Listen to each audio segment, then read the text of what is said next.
dhiira fuudhee haadha manaa qabuuf dubartii heerumtii abbaa manaa qabduuf kana manaa hin dhabina akka wasiyyaati akka dhaamsaati dhaamsa obbulummaati qaama isaa hin jabeessaa fedhiillee hin dabalaaf namni garii qaamni isaa hin laafa qaama yeroo jedhu kana gaa isiniif assalaamu alaykum wa rahmatullahi wa barakaatuhu oduu gammachiisa kan gartee hiraarii fi gaddaa fi hazanii namarraa oofu maal yoo jettan ta'e waan isin ajaa'ibu qophii wal'aansaati yookaan dawaa wal'aansaati.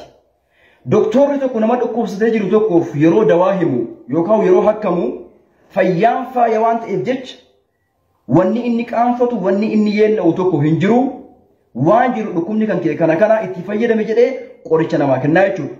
Har'a wanni isinii fidee dhufe damma gartee biyya Maaleeshiyaa keessatti oomishame damma orjinaala. Harka 90% damma parsantii 10 hafee jiru immoo dawaa firaafiree garagaraatu itti makamee jira.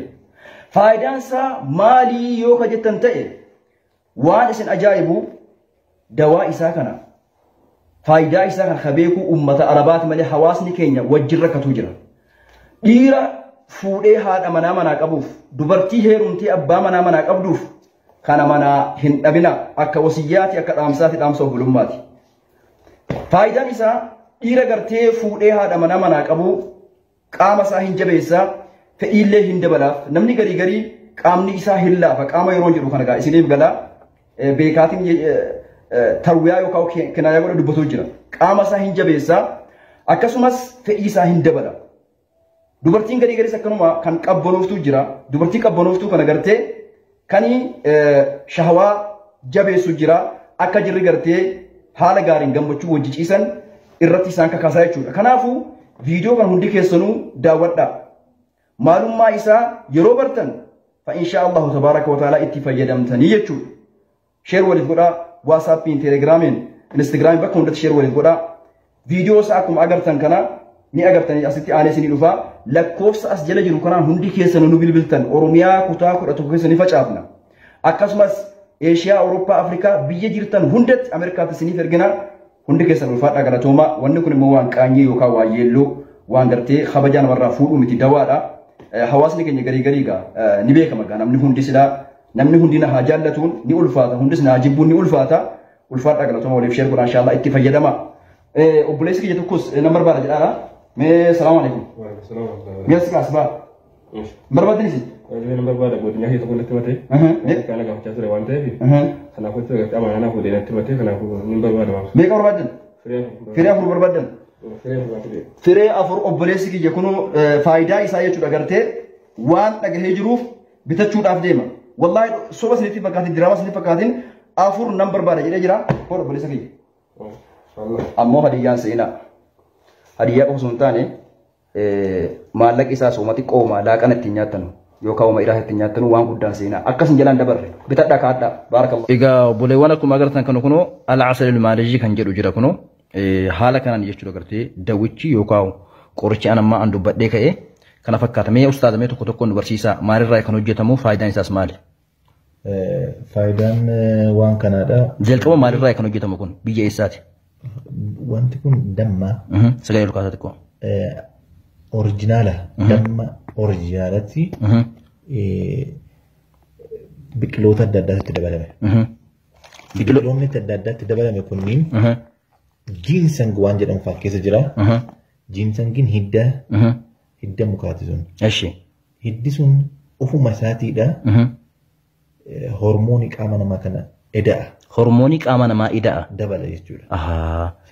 Damma biyya Maaleeshiyaatti oomishametu muka dawaa garaagararraa walitti makamee parsantii muraasa parsantiin 90 ol damma 90 ol damma parsantii heerbaal adda addaa biqiltoota adda addaatti dabalaniitu damma kan haala kanaan qopheessan galee paawudarii adda addaatti dabalanii wanti kun free from any chemical keemikaala kamirraa'u bilisa wanti kun keemikaalota kan qabu side effect kan qabu waan originala hunda walitti qabanii qabi'ii waan ta'e irratti waan uumaa irratti walitti qabaniitu bifa kanaan qopheessan jechuudha. Aywa dhiiraafis shamaraafis barbaachisaadha jechuudha. Dhiiraafis shamaraafis haddiin isaadha waluma qixxe jechuudha.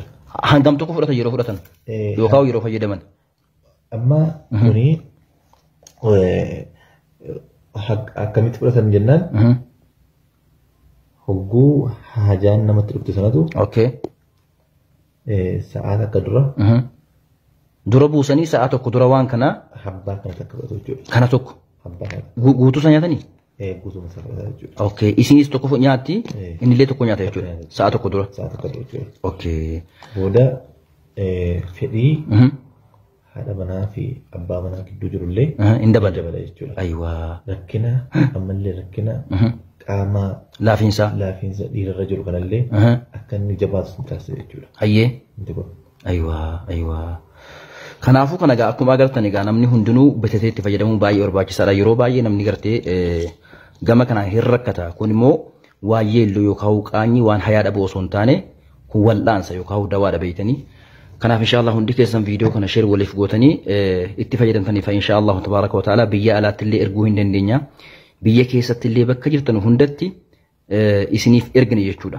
Bittanii hin jarrabdanii akkasi baarakallahu fiikum gatiin isaa kuni qarshii 2,200 qarshii 2,200 kun immoo qarshii 2,000 jechuudha kun qarshii 2,000 akkasi hundi keessan bitadhaa itti fayyadamaa waan kana hawaasni hundi araboonni baay'inaan kan itti fayyadamaa waan kana jechuudha ulfaadhaa galatoomaa jazakumullahu khairan wassalaamu alaykum wa rahmatullahi wa barakatuh kun lakkoofsi akkuma agartan jalatti isinii barraa'ee jira jechuudha.